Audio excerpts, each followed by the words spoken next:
Hey everybody, welcome to another exciting episode of NC-17.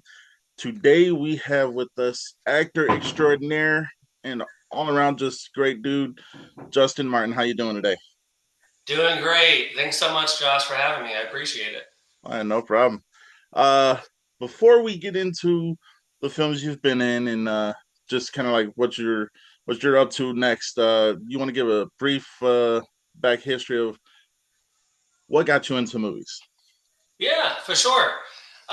So I've been in the entertainment industry. I want to say now, I'm going to age myself here. So please don't judge. Probably for over 15 years. Um, I started when I was 21, but I didn't start in film, actually. I kind of worked my way in different avenues. So I started in modeling. I did a lot of modeling for different agencies, companies like Hugo Boss, American Eagle, a lot of different local designers here in the DC, Maryland, Virginia area. That's kind of how I started off getting my feet wet in the industry. And then I was like, okay, that's fun, but knowing me, I'm bored. I need more. So after that, I dove a little bit more into, I started off actually doing more television. A lot of crime series shows. So I don't know if many people know this, but those who are located in the East Coast, where I am, DC, Maryland, VA, PA area, um, back in the day, they used to film a lot of crime series in Virginia and Maryland and DC. So there was opportunities like all the time. And it's mostly reenactment work. You don't have a lot of speaking, but you're just reenacting the crime scene or whatever. Anyway, I did like five of those, loved it. And then I started dabbling into film probably back in like 2016, I want to say, is when I started getting more involved in the film side of entertainment. And I don't want to go back. Mind you, I love TV. I would not mind doing TV, but film for me it's a place I like to call home. It tugs at my heart. I have a sweet spot for it. I have traumatizing moments from it, but at the end of the day, it's like my baby. So I love film, but it's been a long time going. Oh, yeah. Uh, do you want to go a little bit into your modeling and like the rigors of that and just like what it was like doing that while you were doing that? Yeah. Well, it wasn't easy. I mean, it's probably kind of cliche to say like it seems easy, it looks fun. It might be, but it really depends on who you work with and what the booking is for. I mean, there's a lot of requirements for modeling. I don't think I could do it as much now because I've gained a little bit more weight than I used to. I mean, I have a little pudge in my belly, I ain't gonna lie. But I'm also at the point in my life where, guess what? Digestion doesn't work the same when you're 22 years old. So, it is what it is. I might look like Winnie the Pooh down below, and it's okay. It's all right. But back then, it was like strict diets. I mean, it was like studying different techniques because I actually did print, which is more like catalog or like what you'd see photographs. I started off doing print, and then I did runway. Runway, it's like you have to be perfect.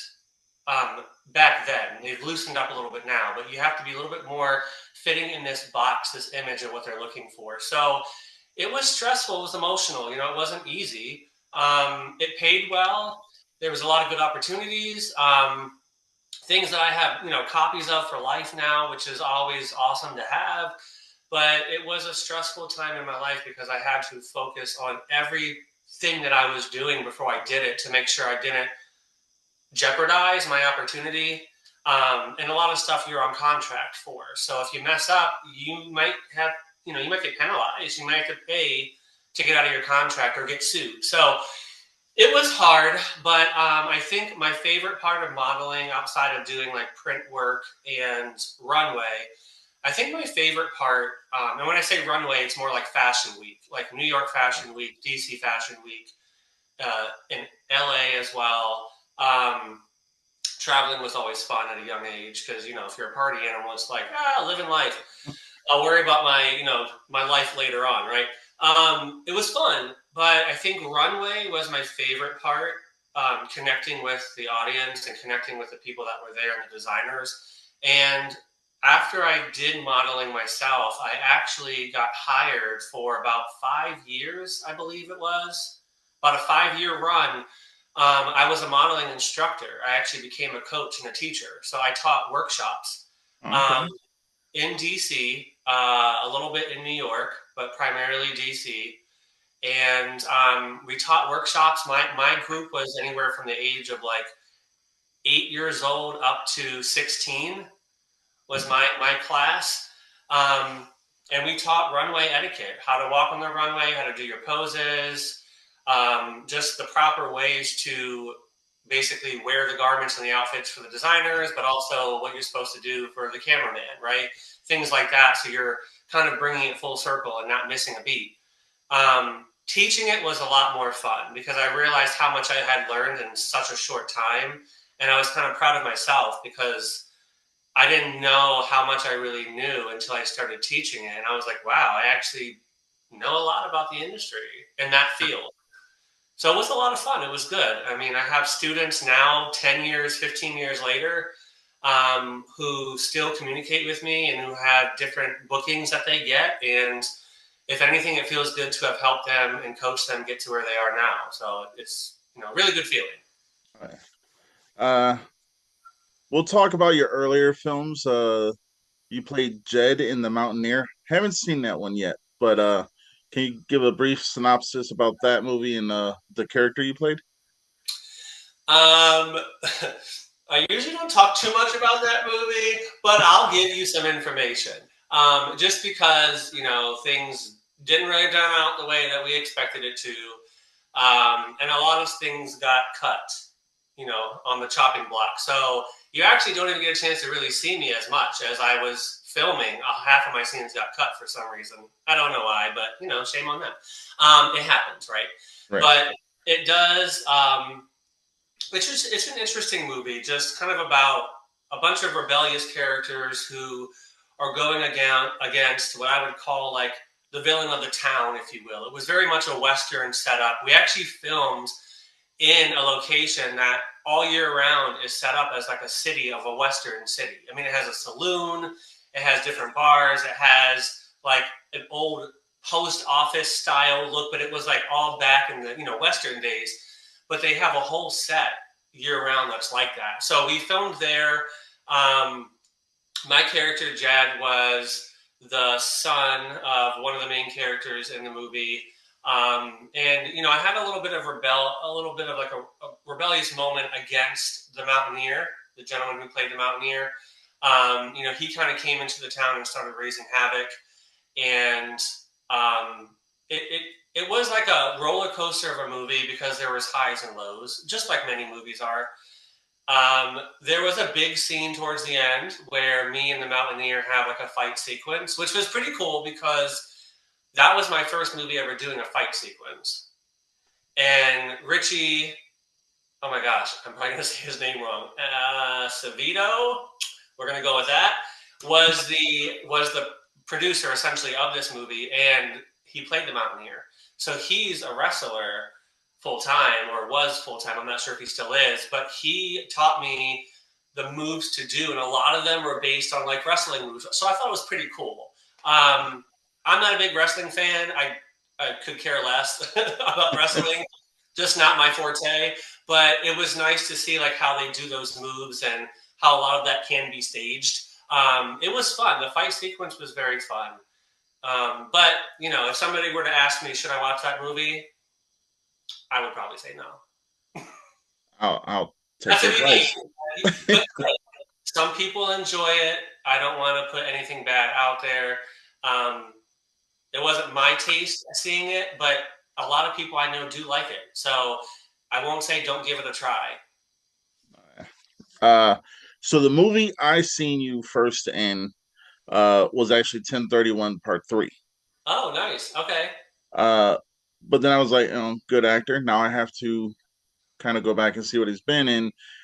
Unbeknownst to me, I also the same week I saw that I saw Streak Show.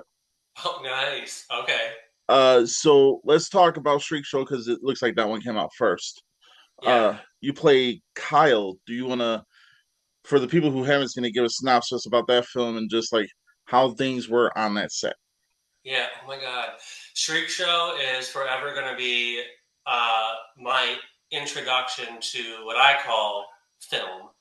Um, my first time working directly with Brad Twigg, who is the director with Fuzzy Monkey Films. So I'm happy to say I'm a part of the Fuzzy Monkey family now and have been since Shriek Show. But anyhow, so Shriek Show, it follows a group of friends on Halloween night who just want to go out and have fun. I mean, I don't know if I can cuss, but You you know, can. okay, we're a bunch of shitheads. We're like teenagers, and we just want to have a good time, right? We just want to party. That's all they want to do at that age. So we went out, and while we were supposed to go to a party, which is where I wanted to go as Kyle, it didn't work out that way. We actually went to a haunted carnival fairgrounds that was kind of abandoned, so it wasn't even operating anymore. And we went to these fairgrounds, and a lot of us were hesitant because we're like, "What the hell is this? Like, this is going to be boring. Like, we want to party. We don't want to walk around an abandoned field, right?" But they have a lot of different, things set up throughout the fairgrounds that you can do or activities and such. And when we got in there, we ended up running into the ringmaster. Um, and we didn't know what kind of hell was going to come from that after meeting him. I won't give too much away, but it's what they call like a wraparound sequence. So there's a lot of sub stories in the movie that the ringmaster tells to the group of friends, and all of it kind of relate back to him. But chaos quickly starts happening at the fairgrounds, and we kind of wish we never went. I told them don't go, but they wanted to go. Oh yeah. So working with Brad Twigg on that one, and then you've been in quite a few of his movies, if not all of them, which is good. Uh, his directing style, would you say that is what would you say about his directing style? Is it like on point, phenomenal, or is it like next level? Uh, I want to plug it as next level because I've worked with a lot of different directors or producers. One thing that separates Brad from the rest is Brad is uh, he's extremely careful. He's mindful. He's meticulous with what he does, but he's also super flexible. He cares about his actors as if they're his family. Like he wants to make sure everyone's good from beginning to end. No matter what the scene is, are you okay? Do you need anything? Like he's really there for you throughout the whole experience. And sometimes you don't get that when you're working on set with different directors. And I get it. Sometimes they're not meant to be compassionate or care as much, but he does. And he lets you do improv. And I want to really give kudos to Brad for that because, you can't always get that in some films. Sometimes you have to stick to the script 100%. With Brad, you stick to the script as far as the basis of what's going on and what's being delivered. But in your moments, in your scenes, he lets you add to it. He lets you improv. And I'm sure we'll get into it with another film, Krakoon. But a lot of my parts in that movie was improv. Oh, It was just he's a blast to work with. Again, he's super fun. He understands. He gets in the shoes of all the different roles. So it's kind of like it feels like working with family. It really doesn't even feel like we're working on a movie. For Shriek Show was my first time working with Brad, and it was my first time working with most all of the actors on set of that movie. In The Mountaineer is where I first met two of the actors that are also in Shriek Show, which is Yasmin Kuda and Bruce Morris. So Bruce and Yasmin were kind of a little bit getting to know me, which was nice because I didn't know anybody else. But after that film, it's like we just built such a strong bond, and we talk all the time now too. So it's just great. I mean, it's like again, it's like family.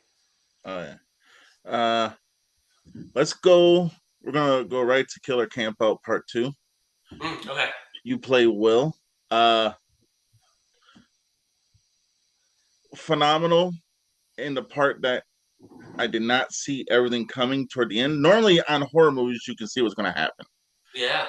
Uh, but with this one, it was like there was little nuances of is this going to happen, and then bam, something else happened. What was it like being on that set and just like working with the people you worked with in that movie? What was your feeling with all that? Yeah, great question. So Killer Camp Out 2, I did not do the first one. Actually, most of the actors that were in part 2 were not in part 1, except for maybe one or two actors. Um, in this movie, it was a lot of familiar faces. And it was actually, even the ones that I wasn't familiar working with, it was a lot of familiar faces of those in our industry and our community that's even right here in the East Coast, which was really nice. Um, you have Melissa, who I know recently, I believe, was on your show. Yep, Um, yesterday. with her. So we have Melissa, we have Morgan Malam, we have again Yasmin, Bruce, we have Rosaria, Elsa, who Rosaria is also in Crackoon. That's my love. I love her. We have Tim Hale. Oh my gosh, that was my first time meeting Tim Hale, who played Craig, and he's kind of like the nerd in the movie. He's the nerdy guy, and I mean, the entire cast did such a great job in Killer Camp Out 2, making it comedic while it was a horror film. Because it wasn't necessarily written to be as comedic as it ended up being. Yeah. And everyone just added their own, again, a little bit of improv, a little bit of their own personality into their characters in different scenes. And it really just made it so much better. I mean, and you tell me what you think, but I really feel with Killer Camp Out 2, you kind of fall in love with the characters. Like, you don't really want them to die. They all have a story. They're all so different, and they're all Yeah. coming to this campground to try to become better people and get past their childhood trauma. But you get so connected to each character that you're like, oh, that's gonna suck. I mean, I want to see the blood and gore, but you're also like, damn, I don't want them to die. I don't know if you felt the same way watching it, but Uh, to answer the question, there were certain characters I was like, I can probably, maybe, possibly see hanging out with them from time to time. yeah. There were certain characters I was like, all right, that could be either my sister or my brother, but there was one character in particular. As me and my wife were watching it, she was like, "If you ever act like that person, I swear I'm gonna smack you." And that was you just said his name. I'm sorry. Was it Bruce? No, Tim, I think. Yeah, Tim Hale Yeah, as Rick. yeah. Because she was like, he's a little bit over the top. I was like, I love the character. What you talking about? Craig was way over the top, but in the perfect way. In the perfect way. No, He actually Tim wasn't the original person casted for that role. Things happened with casting a little bit after everyone was casted, and the original person ended up not being able to do it. I don't know if it was due to a scheduling conflict or what. Then they picked up Tim, and I was like, well, let's see how he's going to do. And we did not know anything about Tim, most of us, and we just saw how funny. And I'm really good friends with Tim now. He lives out a little bit further up in Ohio, but we became really close friends. And honestly, Tim is Craig. Like, I'm not lying to you. That's not a character. That's really Tim. Tim is just crazy and out there. His mind is someplace else, which I love about Tim. But one thing with Killer Camp Out 2 that really like made me feel different amongst the other characters I played in other films was, you mentioned this, the ending of the film. Towards the last 20 minutes, I'll say it does take a turn, and it's kind of like, what? Like, it gets crazy. Like, you don't really understand. You kind of like, you weren't expecting it. And originally, a lot of that happened in the final scene, the script was written a little bit differently. We actually changed it, I believe, the day of filming. Like, oh while we're on set, we changed the ending because one of the characters in the movie, I won't name who they are, but one of the characters in the movie had some conflict and issues with the rest of the team, and they decided not to come back or not to return, and we weren't finished filming. So, like, what do you mean you're not going to return? Anyway, so we had to make things happen, and we just changed the ending a little bit, switched things around. I really liked it, and the part that was crazy was kind of like a Jekyll and Hyde, if I can say that, yes. with my character Will, and it wasn't supposed to be that dramatic. But I'm so glad it was, because I have never done a role where that opportunity to act like that in that moment. So that was something new for me. And I think in that moment we filmed, I mean, gosh, we filmed so many different takes of that same scene. It was like 2 o'clock in the morning when we finished. I think we were there for like 3 hours, 4 hours filming that sequence, that scene, and a little bit before that scene. And I think I even shocked Brad and Daniel from Fuzzy Monkey because they just weren't, they've never seen that side of me, Yeah. you know? But it was also 2 in the morning. So I kind of was in my mood of like, I want to get out of here. So I'm going to give you, I'm going to give you how I really feel right now. Get me the fuck out of here. Oh yeah. Yeah. Uh, I will say this though, like your character will from beginning to end, you kind of see a slow transformation a little bit, and like at the beginning, it's like, hey, we're your character's like, I want to help you guys, I want to make sure that this is happening, and then when the first person goes missing, it's like, well, okay, now the fathering, nurturing part comes out, Mm-hmm. and then toward once you and Kay, once your characters kind of like, and her ex boyfriend thought it was like, well, you were trying to get with her. I was Yeah. like, all right, there's something going on there, and I just don't know what it is. But the ending completely blew my mind. Yeah. So Yeah. Me too. uh, Even doing reading the script. Yeah, it was oh yeah, crazy. kudos to you because, like I said, normally I can figure out how a movie's going to end just because I've seen thousands of movies. Yeah. But the fact that it went from like Sesame Street to Texas Chainsaw Massacre, I was like, that's a wide variety right there. It is. It is. And thank you.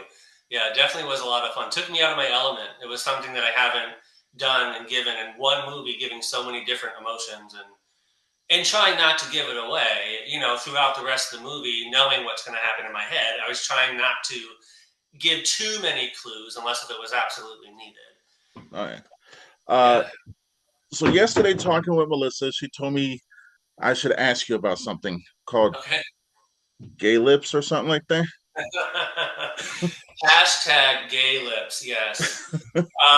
Yes, me and Kay Leahy, who plays Caroline in Killer Camp Out 2, um, we had a moment in the barn in the scene where we were in that what they call the shit barn. It literally is an old horse barn that smells like shit.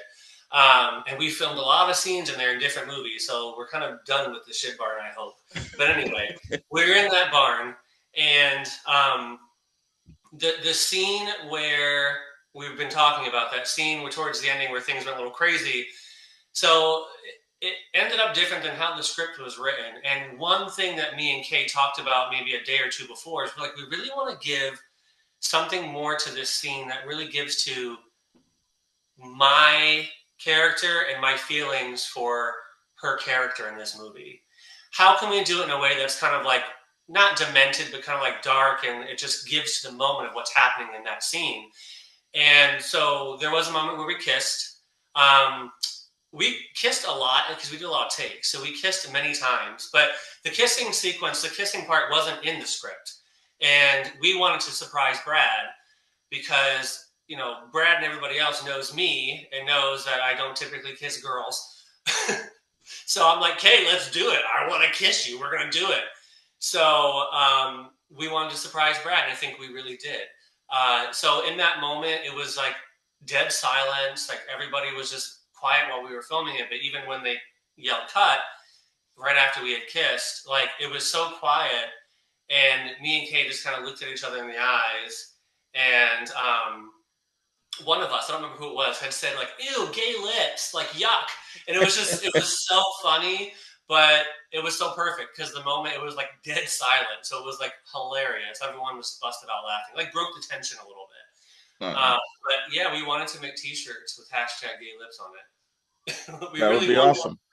It would have been a uh, good sell, right? A good selling point. oh yeah. All right, let's talk.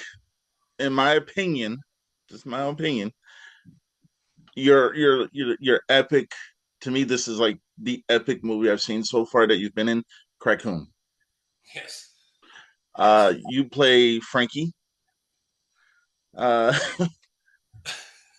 The dialogue in this movie makes this movie a straight masterpiece in my mind. Yeah. Uh, so go a little bit because I know you worked with a lot of familiar faces. Yeah. If you can go a little bit into not just getting into that character, but getting into that whole film and everything like that. Like when you read the script, what was your first initial What the fuck? thought? But that was the first three words coming out of my mouth. Originally, I wasn't going to audition for Crackoon just because from the title, I kind of knew what it was going to be about. And I mean, I love creature features and I love the thought of a raccoon being on crack and going crazy on people.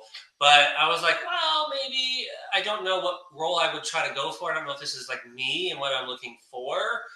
Um, but that didn't stop me, I guess. And I still went for, auditioning for it. Frankie was the character I got. Reading through the script, other than saying WTF, when I got to the end, I was like, seriously, I was laughing hysterically because the whole script, it's just crazy. It's chaos, but it's fun chaos, And if you've seen the film, I know you have. Um, and by the way, just a quick mention, I saw you gave it a really good rating on your review. You gave it a 10, Yes. which is really outstanding.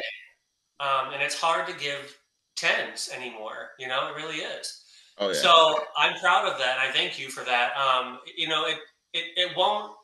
Everybody won't quite understand the movie because it's not going to be everybody's niche. They're not going to love it. Some people may hate it. I mean, there's a lot of reviews out there on this movie, but it's a very campy, silly, funny, just all around humor, puns all over the place, a lot of puns, pun intended, nonstop.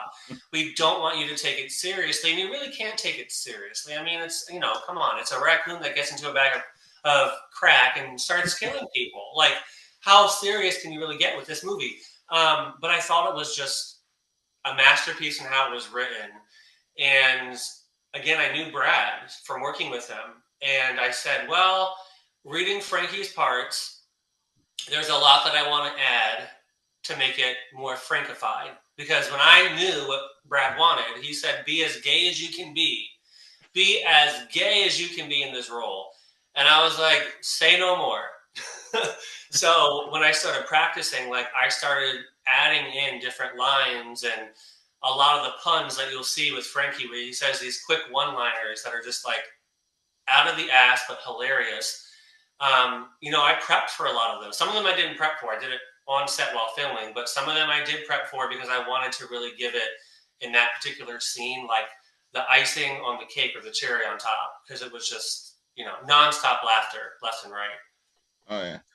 Uh, I don't want to give away nothing because I know a lot of people probably haven't. Well, I won't say a lot of people. People haven't seen it, so I don't want to spoil nothing. But every line you deliver with Finn is movie gold. Like every line. Well, And what was your favorite? If you had to pick a favorite, what was your favorite moment with Frankie and Finn?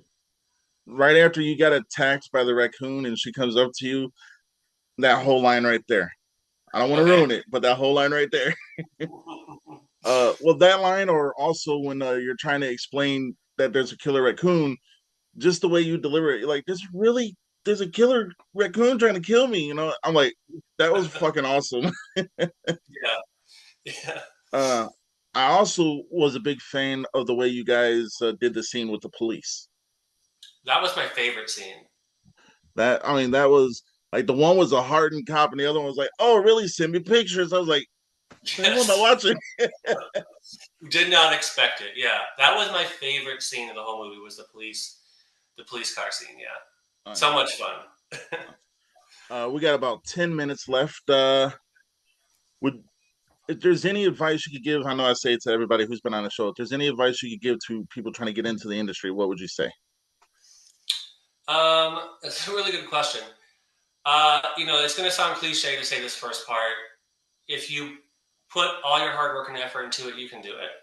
And that's not just saying that. It's true. I mean, I'm living proof. I never thought that I would ever get into this industry like that at all. and I've had challenges along the way, and I've done it, and I've just continued to grow. If you really want to do it, go for it. Don't push yourself down. Don't judge yourself and say you're not good enough. You won't know until you do it. And as a matter of fact, you really don't even know what they're looking for when they're casting. Like they know what they're looking for, but you don't know. You might be exactly what they want for that role. So you have to put yourself out there. You have to trust yourself and trust the process and do the auditions.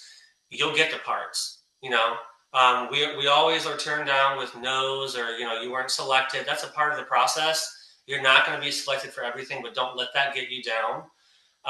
Keep at it. And once you start getting your feet wet, do your best to build up your background with all that work that you have. Build your reel, build your IMDb page, build your resume. Get everything you need in place for what's on the other side of the door when you open it, because you're going to need to have all that thing, all those ducks in a row to keep moving on. So, All right. Uh, question: Have we seen the last of Frankie? absolutely not. You have not seen the last of Frankie. Frankie will 100% be returning. So will Finn. All right. And from what I've seen and heard so far, Frankie is 10 times more insane than he was in Crackoon Part 1. All right. Uh, so we'll talk a little bit about a movie that's coming out soon. They just released a trailer called "These Things." You play Billy. Yeah. Yes. Can you go just a couple minutes into that film? Yeah. These things, kind of like Killer Tomatoes and that whole genre of film. So these things has to do with a bunch of friends and others who are kind of coming along in this journey where they go to this house for a weekend to get away and just have a good time. And all throughout the place, inside and outside the house, in a freaky way, are all of these random objects, which these objects are kind of taken over by these alien species, if you will. And I mean, it's like a kid's toy, but there's so many of them that it's like, why does this person who lives here have all these damn toys? Like, are they a little weird? Like, what's going on? But soon we realize that these things actually are more than what they appear, and stuff just starts going crazy. Like the unexpected really does happen in these things. But it was a lot of fun, and again, a lot of more familiar faces, and a lot of new faces that I had not worked with. One of which I think you may have met with, Jordan Hunley. Yep. Um, that was my first time working with her. She was also one of the lead characters, and she's great. She's a young talent that's really just has hit the ground running. Outside of her background in theater and school, she has done so many projects in this last year that I'm just so proud of her and just so shocked because she hit it fast paced, faster than I did when I started out. So good for her. But a lot of good relationships we built on set of these things, and working with Matt Anderson as well. All right. Uh, Not to put you on spot, and you don't have to do it, but yesterday when I was talking to Melissa, she said you can do one hell of a twerk. That's what she said. I can. Yeah. I mean, you don't got to show us, but I can. Do we have any music to play? no. But she spoke highly of you, and getting to know you here. I mean, you are a genuine, down to earth person and a phenomenal actor. So, Yeah, yeah. I appreciate that. Thank you. Oh yeah. And if you want to see the twerk, all you have to do is purchase a copy of Killer Camp Out 2.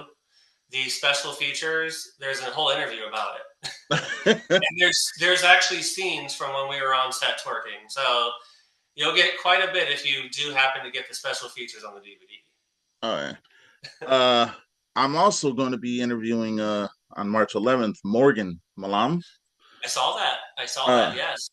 so you guys like just the Fuzzy Monkey Films crew has just been awesome, and I appreciate all you guys for coming on because you don't know me from Square. It's like hey, this dude is just wanting us to be on the show. I mean, the fact that you guys took the time out, took a chance to come on my show, I appreciate you guys. So, Yeah, absolutely. I'm glad it's an opportunity that I didn't want to pass up. So if anything, I appreciate you reaching out and getting that set up with me. Yeah. all right. There's also a. I'm sorry, I got to say the name at least one time. T Rexorcist. Do you exorcist? Yes. uh, Yes. that seems like it's going to be an interesting movie. I mean, if you got a minute to go into it, we got about Well, 3 minutes funny. left.